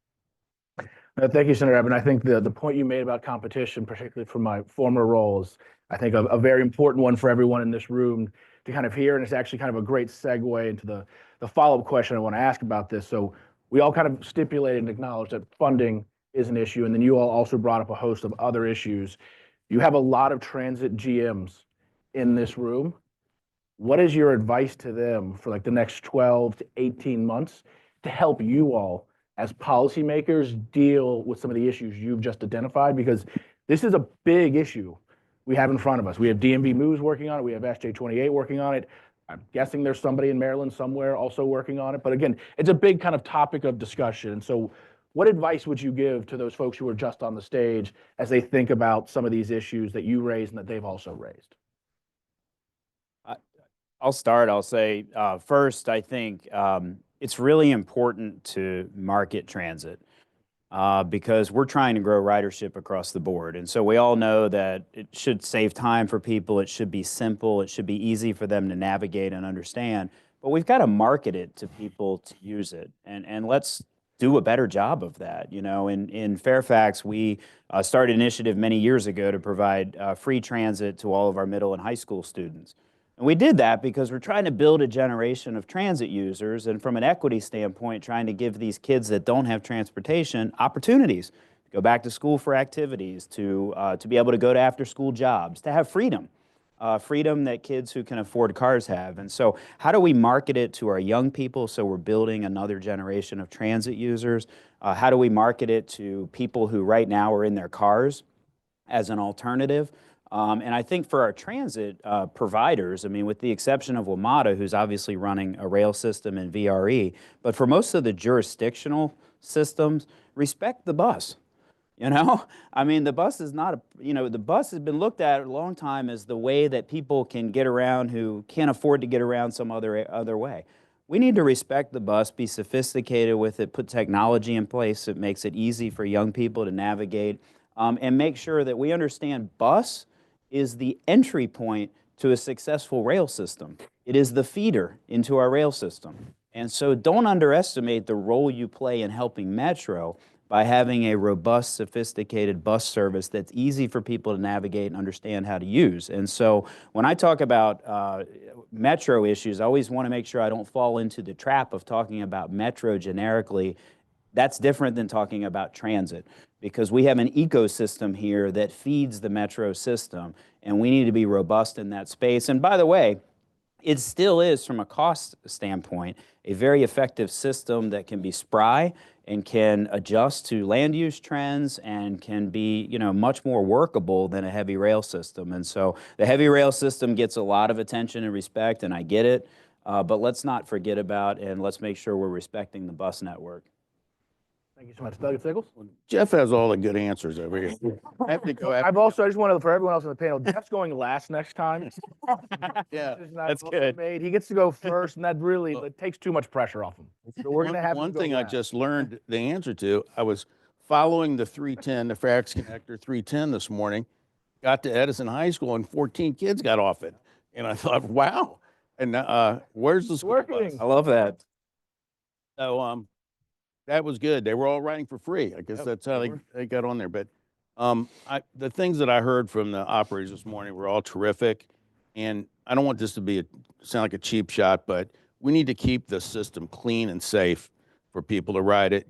People don't want their spouse in danger going into the city and worried about, getting mugged outside the transit station. And so I know we're working on that, and the statistics are good, but it's a continuous improvement objective that we need to keep our attention to. Thank you, Doug Siggles. Yeah, Jeff, you've been so expansive on your answers that I could say ditto, ditto. The other thing is that continue to tell the story of your improvements, right? Not very many people understand the cost savings that have been garnered over the past few years. We need to make certain that people understand that you are actually expanding service. So, extending the hours of the metro and the weekends, making sure that the trips are more regular than they have been, that they are consistent, using smart technology so that when I know that I want to go somewhere, or anyone, you can look online and see, oh, I will be on at 8:21 and I will arrive at 9:23, right? Having that reliability and telling that story so that people feel confident that they're going to be able to get from point A to point B, whether it is on the bus or on the metro. And then continuing, as I just said a minute ago, to tell the economic success story that having a functioning transit system provides the Commonwealth and the region in total. Those are so important. And as we're making our decisions about our funding, we need all that data so that we can make certain that we can convince the rest of our colleagues. Having an economic opportunity for people to work, and an affordable way to get to work rather than taking a toll road that may cost them $20 or $30 when they can get on the metro and get from outside of the Beltway into DC for $6 is a compelling reason to get on the metro. And that makes a big difference for people. Thank you, Senator Bush. And I actually want to follow up a little bit because I think you've hit on something that's really, really important for folks in this room, not just the transit agency kind of directors to hear, but how do we help make these success stories break through, to your, is it shoe leather? Is it shiny video? What do we as a group of transit nerds need to do to help make these stories break through with your peers, both from the region, but also from other parts of the state who maybe have never ridden Metro? They keep hearing about Metro for reasons that maybe aren't great at times, but are getting much better, right? But how do they help break through with these folks? What would you advise them there? And obviously there's no silver bullet on this, but. Well, I mean, we just talked about earlier that a lot of people are getting their news from Instagram now. So anyone in this room can take a video of yourself getting on the bus or on the metro and then post the story and the success of it, or talk about in your community. For instance, there's a neighborhood that got redistricted into a different school system. The first neighborhood school was right across the street and they got sent 2 or 3 miles down the road. It was the bus system that realized that the moms were having a hard time getting to volunteer at the school. And so the bus system edited their route and made it possible so that those people, heavy immigrant community, could get to the school easily during the day to volunteer for their kids' school. Like, that's a success story that everybody needs to be able to celebrate, right? We got a That's lot great of them. success story. So everybody in this room needs to think about how we can share the good stories, because we all know that the news is filled with a bunch of dumpster fires. So let's all collectively use our influence to help our colleagues and friends and neighbors understand there's something positive. That's great advice. Thank you so much. Senator Evans? Yeah, to add on to what Senator Boyska, or your original question about how to best tell that story, I'm always impressed with graphics. There's something about that graphic that shows, one bus taking this many cars off the road, 20 cars off the road, or whatever it is. That's helpful. So we need to keep telling the story of what we're doing to improve rider experience and what we're doing to cut costs. That would be helpful for people to know before we ask them for more. Yeah, make sure they understand the full picture of what's going on. It's not just the need for funding and the benefits, but it's also the agencies are working to deliver. I think as we heard Randy, Bob, and other operators talk about that efficient service with the dollars they currently have as well. Okay, so I want to actually, as I promised, sorry, Mr. Chairman, you're going to be going last this time. So Senator Evans, you're actually up first. I have 2 more kind of questions here before we open it up. So you're chairing SJ 28. Clearly, that the study commission has another year. It's a 2-year study commission for those who aren't aware of it. So we're 1 year in, and there's 1 more year before it completes. What do you hope is the outcome of that in like 2 years? So we're flash forward. We're at the 11th annual. We are now at the 13th annual NVTC Legislative Forum. What do you hope we're all kind of saying then? There's a new panel. It's still the 4 of us. We're talking about it, and we've been successful. Like, what story are we telling all of our friends? Well, I'd like there to have been enough focus that we were able to build consensus. We came up with, I think, 10 potential funding routes for increased funding, but we need to drill down now and have an agreement on what those are and decide how we can best move forward together. Senator Boyce, you go. Well, I hope that we sit down in 2 years to celebrate that we have a permanent funding source so that our transit system is reliable and sustainable, and can have Madam Chair back to receive an award for her work in helping lead that effort, quite honestly. So is it my turn? Oh, well, Chairman can go first if you'd like. no, I think I used to work in represent a very dangerous industry, and what we try to do is have continuous improvement. The international safety, ISO standards, and all this. We need something like that here because people say we got to get more efficient. We have to get safer, we have to get cleaner, we have to get the escalators to work, and work in the right direction, when you're there. So we need benchmarks so we know how we're doing, if we're getting better, so we know we're getting better. So my wish is for something 2 years from now that shows that we're on a path to continuous improvement as we move forward. I'm sure really quick. So I think you bring up a great point, Doug Sickles, and we've actually talked about this in DMV Moves. How in 2018 the region really did a lot of great work, kind of coming together on the dedicated capital funding. But as I talk to folks today, the thing that is clear to me is not everyone left those discussions in 2018 with the same understanding of what was going to happen. In fact, I'd say I was in a room, and I won't say who was in the room, but there were 5 other people, and I would say there were about 7 different interpretations as to what we agreed the outcome of 2018 would be. And so I think the point you've raised there about like benchmarks, which is like we've created a clear standard and expectation for if we're able to achieve this new funding level and for the transit systems in the region, we all understand what we expect the outcome of that to be. And in turn, we can work with our transit agencies to ensure that they're delivering on that. And if not, obviously ask some questions at that time. And I think because of the lack of clarity from 2018, that's actually something we struggle with today in some of these discussions because, you know, I'm not going to name names again, but so-and-so has one opinion, somebody else has another opinion, and clearly some of you around, you know, I was there and I have a different opinion. We're not all right, is all I know. I'm not saying who's wrong, but I know we're not all right. Mr. Chair. Well, I think we need to remind ourselves that Metro is the only system in the country without a dedicated revenue source. Mhm. And so it's time to stop studying Metro and do something about it.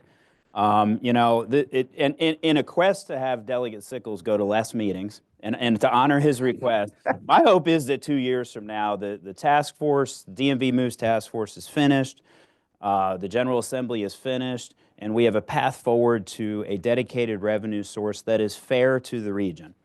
Because if it's not fair, it just will be seen as another burden, and the haters will come out, and transit's wasteful, and all these things we've heard before. So it's also got to be fair to the region.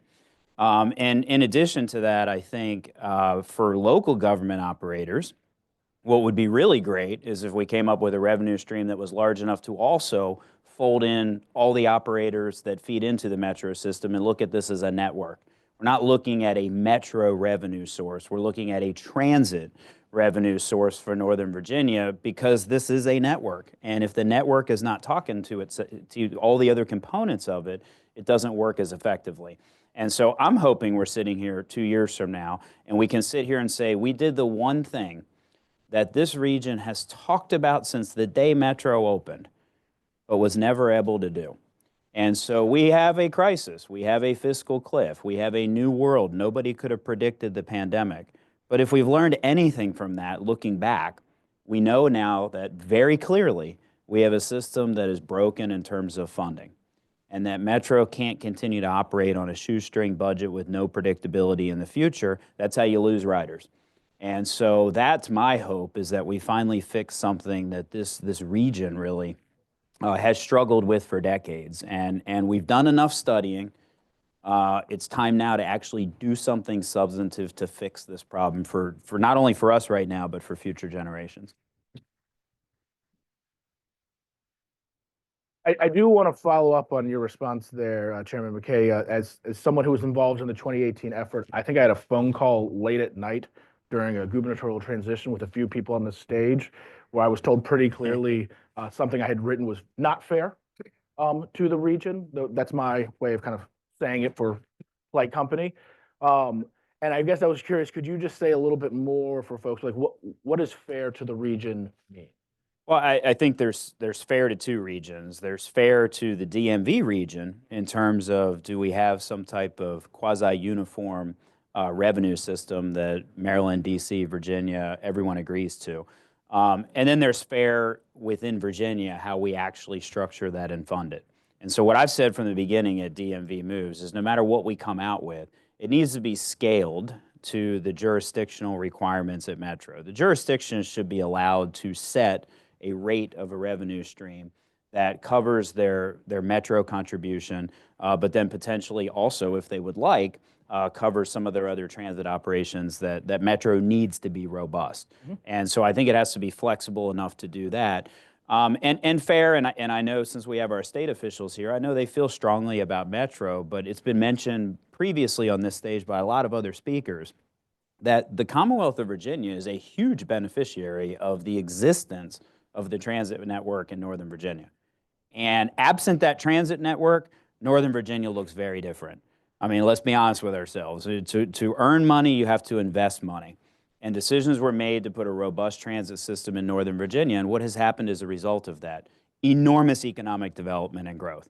The strongest economy you could possibly ask for in the Commonwealth of Virginia, in part because of a transit network being here.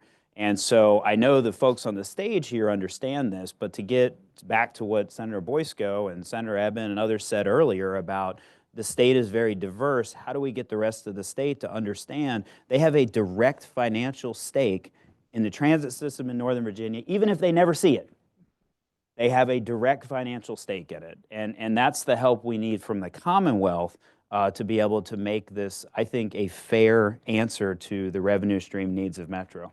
No, thank you. That's really helpful. And I appreciate particularly that first point you made about it's not just fair with regard to what's done in Virginia, but also how are we paying kind of the regional tab and how is that divvied up between the district, Maryland, and Virginia? Because that's definitely been a topic at DMV Moves. And just for those of you who aren't watching, they're online. You can watch them all.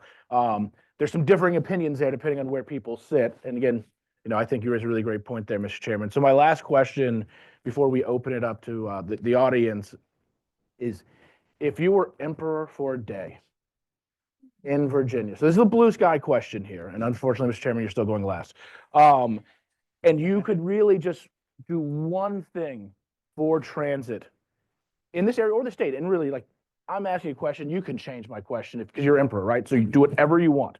But if you're emperor for a day in Virginia and no one could undo what you did the next day, what do you want to see happen? Or what would you change with transit kind of in Virginia or in this region? And I'll let anyone but Mr. Chairman volunteer to go first. Well, representing a lot of Blue Line riders, I would like to get another crossing of the Potomac River so that we can reduce our headways. People talk about, our headways on the Blue Line are longer than the Dash bus system, I learned today. And so when the Silver Line came along, it's the Blue Line, I think, that took a hit from that because the limitations in the tunnel. So if I had and I know that's a big price tag on that, but we really need that to make the system, the system that we have now, work to the best of its ability. My other thing that can't happen either is you're emperor. Anything can happen. There is no limitation on we your haven't authority. talked about it here yet, but I'm real excited about intercity rail in Virginia. There's the whole state is excited about that. We're investing in it in a big way and moving the projects up for VRE. And if I could wave a wand, I'd have Long Bridge built, 2 weeks. Hear, hear. That'd be good. So I think that would take a lot of pressure off people who think that this heavy rail system we have should be extended any further. I personally don't think that's a financially wise thing to do or the right thing to do when we have such a potentially robust VRE system that we have now. And we need more intercity rail, which we're working on. All right. An emperor showing constraint on day one, holding back. Everyone else take notes. Everyone's go. Well, I would be an empress for a day, Oh, not an emperor. that's very fair. My apologies. Clarifying gender here. One thing has already happened for my region, which has been the opening of the Silver Line. That has been transformative, not only for our ability for just getting people from Western Fairfax County to this region, but also for our economic development. It has been just a game changer. And so that has already happened, and I'm grateful for it. But I would dream of having bus rapid transit or some other efficient passage along 495. I happen to represent the area that goes to the American Legion Bridge, and starting any time of the day, it's extraordinarily difficult for people who are in their cars. So I would like to find a way to get them out of their cars and have some reliable trips up and down 495 with perhaps bus rapid transit or another metro line, which is a dream. All right, thank you. Senator Evans? Continue to make transit more trendy for people to use and technology to support it on people's smartphones and have people take advantage of that. All right. Chairman? Yeah, I would say I would love for people to look at transit almost like they look at a utility. It's necessary. You wouldn't settle if your water didn't turn on. You wouldn't settle if you didn't have electricity. If you got in your car and drove down the road, you wouldn't settle if there wasn't a road for your car to be on. And so we have to think about it as that essential, not only for the riders, but for the long-term state of our climate and our economy. It's as important as a utility. So that's at a high end, is just changing people's mindset around the importance of it. I think a little bit lower down the totem pole, but I think absolutely within the realm of doable. I would say what Senator Boysko said, which is get the American Legion Bridge fixed, get a transit benefit to the underserved transit areas that exist between Maryland and Springfield along the South Side Express lanes, which doesn't exist today, and look at how transit can be the solution to our long-term transportation challenges. I mean, if you look at where our gridlock is on the Beltway right now, it's at those two bridge spans. And neither one of those two bridge spans has a very robust transit network. The Express Lanes project could provide an opportunity for that on the South Side Express Lanes. And on the American Legion Bridge, we're running experimental transit right now at the expense of revenue coming from the toll road. We're running transit service from Bethesda, Chevy Chase to Tyson's Corner every day. The problem with it is those buses are stuck in the same travel lanes as all the cars trying to get across the American Legion Bridge. And so if I was emperor for a day, I would have the American Legion Bridge fixed. I would have our transit benefit and South Side Express lanes built, and I would have people looking at transit as an essential utility. All right. Now, guys, you can be it for one more day if you have any other ideas. Okay, no more. Well, so guys, thank you. That was a lot of things there. I wish the Long Bridge was also built in 2 weeks, Delegate Sickles. So we're going to get that one done. We're calling VPRA right after this. But I think now it's actually time to turn it over to the audience. And so if you have any questions, you have the region's key policymakers up here. Please go up to the microphone and let us know. And if you don't, you do all have name tags on, so I might start calling on folks. So just, think about that if you have any ideas. Yes, sir. Good morning. Is this on? Okay. Good morning. Thank you. I'm Brian Smith, Deputy CEO at Hampton Roads Transit, and it's great to be here today. Just appreciate everything that's been shared. My question is, and I'm thinking back, and I'm sure you will remember this as well, and I don't know if this is a good thing or bad thing, but it was a thing. Several years ago, there was the Golden Crescent or the Urban Crescent. There was some effort that sort of was activated that considered not just, Northern Virginia, but also Richmond and, of course, down to Hampton Roads. And I'm just wondering, that as an example, do you see those kinds of things as essential or as you contemplate moving forward, and addressing the needs, particularly in Northern Virginia, but also contemplating the needs in other parts of the Commonwealth, is activating sort of that interregional type of conversation essential or kind of just a nice to have ultimately? Thank you. I think having a coalition, Brian, would be more than a nice to have, because we know that some of the problems that we're having here on funding are occurring in other regions. So getting support from legislators from other regions would make our job a lot easier. So very much more than nice to have. Anyone else want to jump in before our next question? I would just say this past year was a really good example of really multi-jurisdictional collaboration. We found the emergency funding for the Metro. We also found money for I-81 improvements down in Southwest Virginia, and we found money to help defray the cost of the tolls in the Hampton Roads area. Those were three major investments that the Commonwealth provided to these regions, because we understand that, again, we're trying to find success for everyone. And the more we communicate with one another to help educate each other on what our needs are, the better we'll be able to allocate funds for the Commonwealth. Also millions of dollars into I-64 of general fund dollars, as well as ID1. And that's another issue because of the gas tax is what everyone in the room knows, the crisis with the gas tax and fuel efficient cars and electric cars. And so long-term funding for all of transportation is a huge challenge for everybody here. Yes, sir. Good morning. Kenny Bodie, Occoquan District Supervisor, currently serving as the Vice Chair of the Prince William County Board of Supervisors. Good to see all of you. Thank you for all your work that you've been doing on all these different fronts. And my questions go to something that Chairman McKay sort of said earlier in one of his last responses is, what does it look like at the end of the day, right? What does that dawn point look like where all the discussions have been had, all the meetings that have been concluded, and everyone has sort of come by to a consensus? My question becomes, there's been a lot of work that's been done in these issues in various areas, right? DMV moves, SJ28. DRPT has had several studies done over the last 4 or 5 years, one being the Springfield to Quantico feasibility study. How can we all collectively make sure that when all this work is done to that point, that these studies, one, are all looked at holistically and together, but two, that none of this work is then shelved because of whatever reason? Go first. Are there being enough? Well, we gotta work at it. It's just hard work. There's nothing replaces hard work, you know. And enough money to make sure that those they're not shelved, that they're built.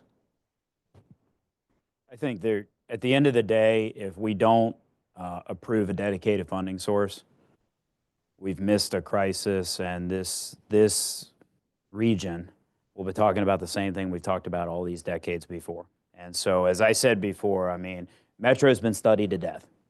Okay, there's been a lot of things done in terms of efficiency, but there's things structurally that exist at Metro that we just have to reckon with. I mean, they're facts. You know, it's in essence, it's serving almost like 4 states. You know, that's a complication. The system is different than other systems, as Randy outlined. But the difference that we have here that we need to address is it's the only system that doesn't have a dedicated funding source. And so we can talk about all the other good things. I'm all for the other good things that we're talking about at DMV. How do we make our systems, you know, run better together? How do we come up with better procurement systems that save transit operators money? All those things are good things to do. I don't know that we needed big studies to figure those out. Let's just go do those. But the elephant in the room is if you don't leave the table with a dedicated funding source of some type that is permanent, reliable, predictable for Metro's future, then we've missed an opportunity entirely. So to me, that'll be the test at the end of this. Is that in place or not? You know, I would say that people need to, transit is popular in Northern Virginia. So if you're running for election, you know, make it one of your top priorities. You know, that, and see if the voters agree with you. I think they will. I would also say, as someone who used to work on this at the state level, be ready when things are happening. Things tend to happen in kind of waves, right? And so there was a lot of momentum and effort in 2017 leading up to that 2018 bill. A lot of other people saw that and got other things prepared. So like, for example, we call it the 2018 dedicated funding bill for WMATA. It also created the commuter rail, I always get the C and the R, operating and capital fund for VRE. VRE never had dedicated kind of funding until that time. That was in that bill. I mean, Doug, I think that was your bill that got rolled into the 2018 WMATA bill. Like, they showed up and they were ready at that time. And so you see the timeline of all these other discussions, and I'd say if there's other important things that are out there, make sure you're talking to folks and that you're prepared. Thank you. All right, we have time for, I think, 2 more, and then we're turning it back over to Mr. Tice.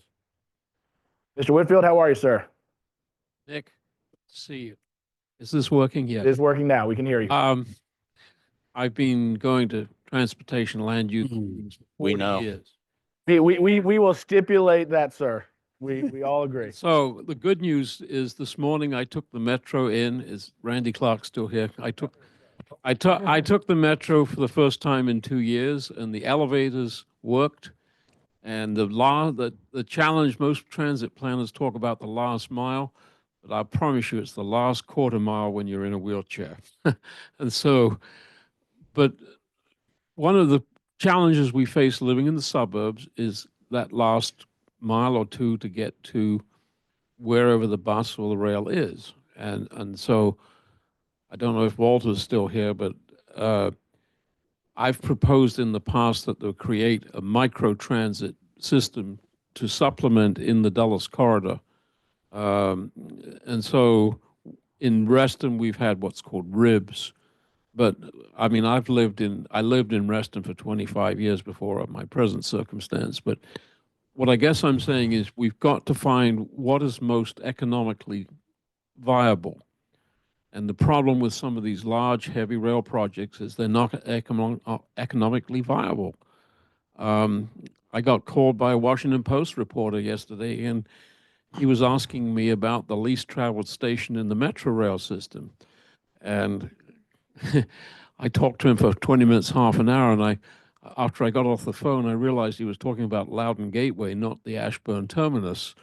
So I've been through many meetings on Silver Line, and so the most immediate important priority is to make the most of the system that we presently have, which means in fact, I posed the question in the email I sent back. What's the status of the Dulles Airport Master Plan? It was supposed to be finished 2 years ago. And so we need to work on developing what we do have available in terms of land around the metro railway stations to develop them to the highest and best use. So come back to something Senator Boysko said. She talked, I don't know if Senator Lucas is still there. Last year, she's there.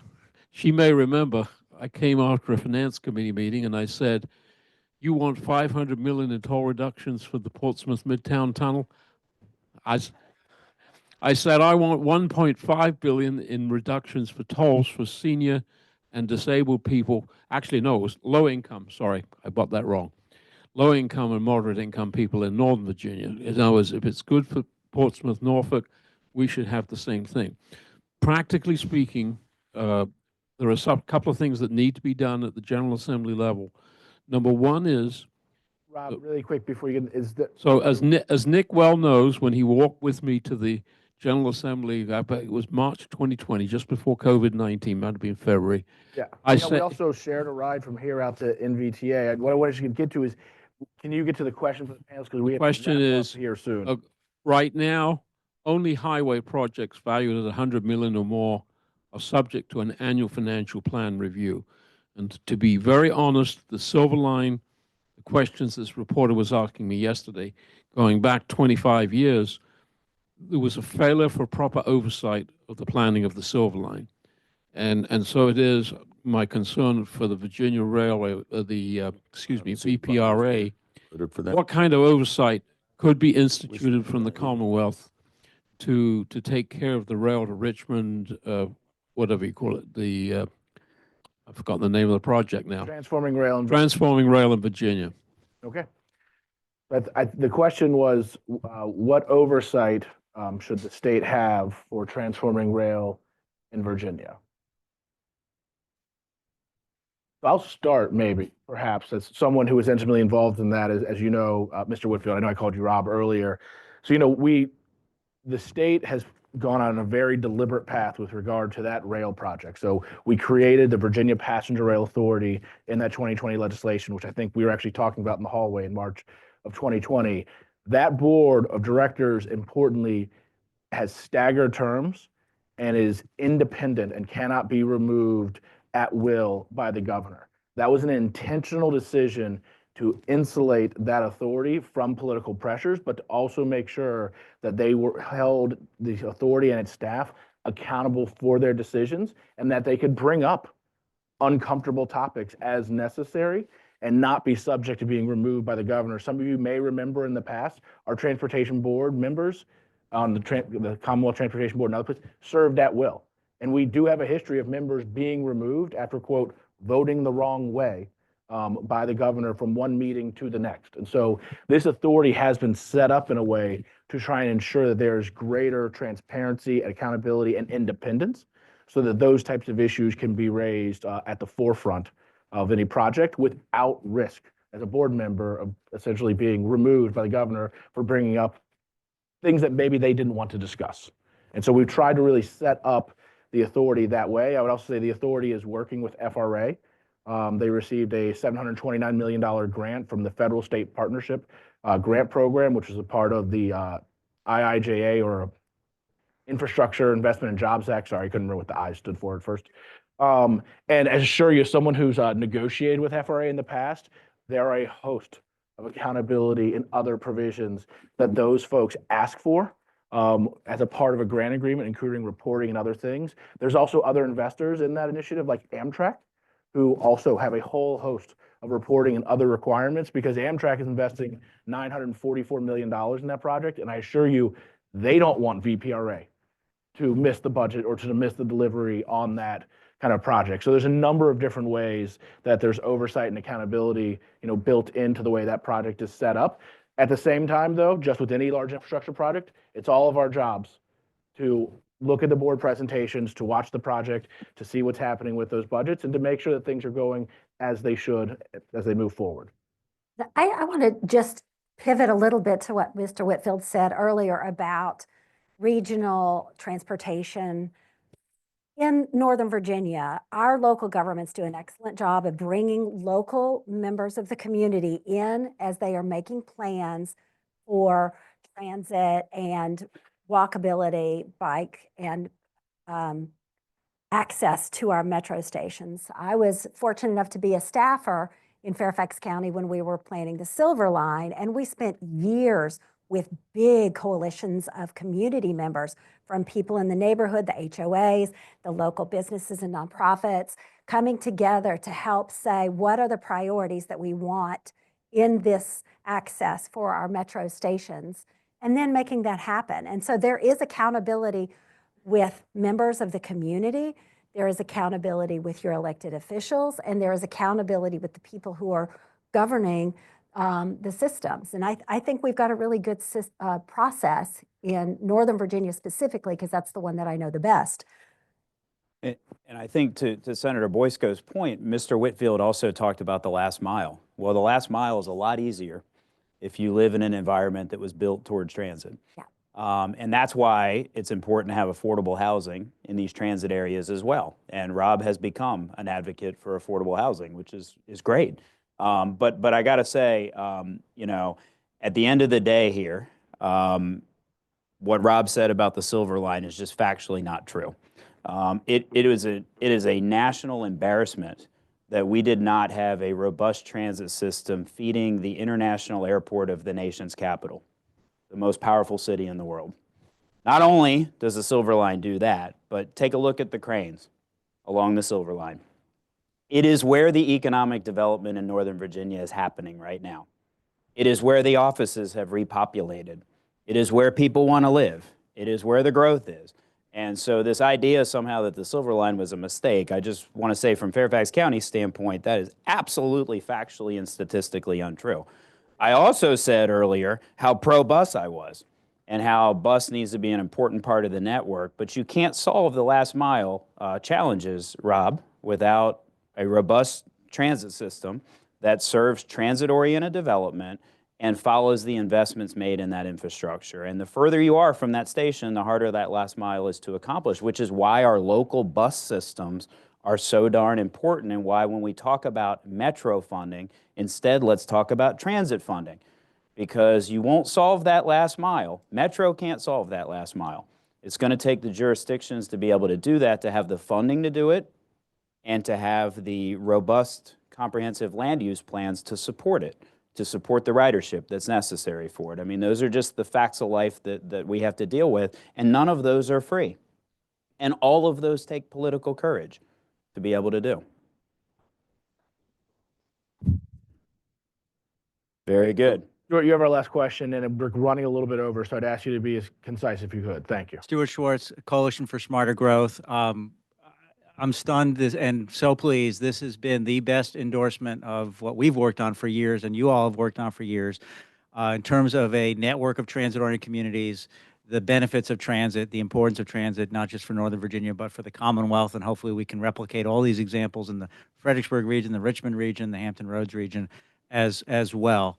I think my question is, it was mentioned briefly, I think by Delegate Sickles, the importance of housing. And there's a big movement from the youth and others about the challenges of housing affordability, big debate about state versus local. What could the state do what would be helpful, whether in funding or policy, and dare I say, planning and zoning policy, to assist us in transit-oriented housing, increasing the supply of transit-accessible housing? You need any help from us, Jeff? I need absolutely no planning and zoning help to do that, and I think that I might hear that. Just checking. Yeah, no, that is shown. Okay. Yeah, I mean, when you talk about financial commitment, we were at zero less than 10 years ago, and we got to keep at it. We got to keep going. we also have this housing opportunity tax credit that's kind of taken off, and we built thousands of units using that method. So there's a demand, as you say, Stuart, for especially with young people to live in the kind of housing they want to live in, and that's. I mean, if the local governments need our help, bring us a proposal. But I think, you guys are doing a pretty good job. I mean, I look around and you're doing what's possible, and from my opinion, and when I look at land use, because I promised when I ran for this job that I was not going to get involved in a land use case unless there was a VDOT issue with it. Otherwise, it's yours, So, but the way, I mean, in Alexandria City, just my personal opinion, to do any density in Alexandria City, it's like a war over there.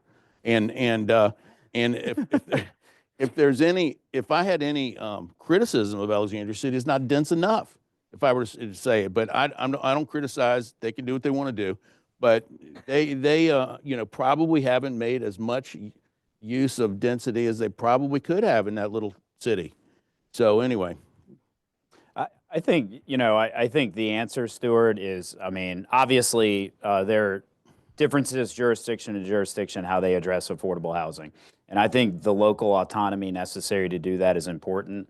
I think at the end of the day, as Mark said, the geography of every county is different. And I get asked this question a lot about affordable housing. And so we're using every single tool in our toolbox. We had a goal a few years ago to build 5,000 affordable units by 2035. We're over that. Our new goal is 10,000. And we are well on our way to do that. How are we doing that? We're partnering with the nonprofit and for-profit developers. We have a robust workforce dwelling unit ordinance in place where you build over a certain density. You absolutely are building the affordable units. You're not contributing money to local government to make it their problem. You're building the units into your development. We see hundreds of affordable housing units in Tyson's Corner that, due to transit-oriented development and our ordinance, weren't there just a few years ago. And I want to end with this one humanitarian story, because we got to make this stuff human.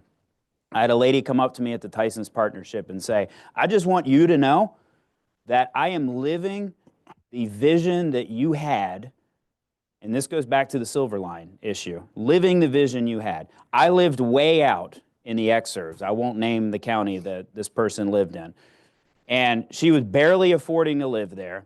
She was a single mom. She was getting home. It was dark out. Her kids were in bed some nights. No hope for homework, no nothing. She worked at Dulles Airport as an airline stewardess. And she told me, I want you to know, I live in Tyson's Corner right now, in an affordable unit you built through the entitlement process. I got rid of my car. I get home when it's light outside. I have time to spend with my kids. They're doing better in school, and I am a healthy person, and I'm saving a lot more money than I saved before for my kid to be able to go to college. Well, folks, we're ending there. Kate's also been giving me dagger eyes, and I don't think she's going to invite me back for the 13th annual one to talk about our success stories. But guys, thank you, each and every one of you, so much. That was a really great panel. And again, thank you to all of our transit friends for being here today with us.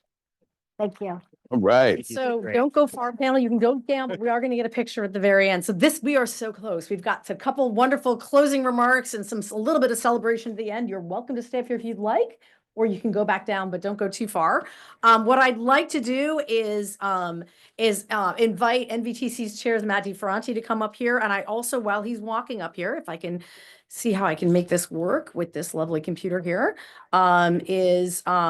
we do want to make sure we're getting feedback on this event.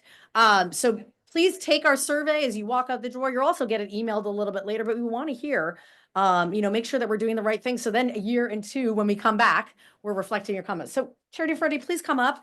And we'd love to, send us on our way. Sure. I think I'll be better if I'm briefer. So first, thank you to everyone for coming, whether we're nerds or whatever you call us. It's been a great morning, a lot of energy. Just one number and a couple of closing thoughts. Northern Virginia Transit Networks are moving more than 2 million people every week. 2 million people. Our network is driving our economy, as Chairman McKay said. That's the American dream that's happening through the story of the airline stewardess. I want to, you can look outside our building right here. It's providing connections to work, play, home, and school. We know we have some big decisions to make in the coming year, and I look forward to the continued regional engagement, healthy debate, and a positive outcome for public transit. I want to just highlight a couple of comments, 3 comments that were made. Senator Lucas and Chair McKay are fixing everything, but Senator Lucas stated that the hardworking families of Virginia are a priority. And if you think about transit, those are the families that are a key piece. There's some in this room who have choices on transportation. There's some who have more limited choices, and we have to serve the hardworking families that are at the heart of transit. We also have to do what Senator Eben mentioned, which is make transit cool so it's financially sustainable. That is essential. So those are 2 things we're going to do. As a metric and an indicator of whether we have succeeded or not, I share Chair McKay's thought that if we don't do a sustainable funding source for Metro and transit in the next 1.5 or 2 years through DMV moves and SJ 28, we won't have succeeded. And so that is what we must measure ourselves. So those are my sort of 3 things I wanted to mention. I want to share, before we go, there is a longtime leader who many in this room know, who has worked in Arlington on transit, and that is Lynn Rivers, who is here today. And Lynn has, please stand up and everybody give Lynn a loud applause.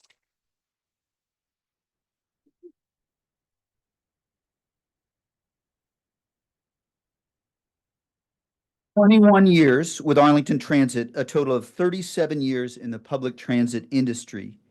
And on Tuesday, she got to open a new, great facility here in Arlington. She said she was going to smile all the way through when she fell asleep on Tuesday night. So we wish you the very best in your well-earned retirement. With the indulgence of our elected officials, I'm going to ask for those who work in Arlington, not those who live, sorry, because there are a few more extra there. Those who work in Arlington, if you could come up for a picture with Lynn and I, and then we will do a picture with all of our panelists. That's how we'll sort of end. Those who need to go, that's fine. Thank you. Before we close, we have to thank NVTC staff with the support of VRE and PRTC who put on this amazing program. Please give them a quick round of applause.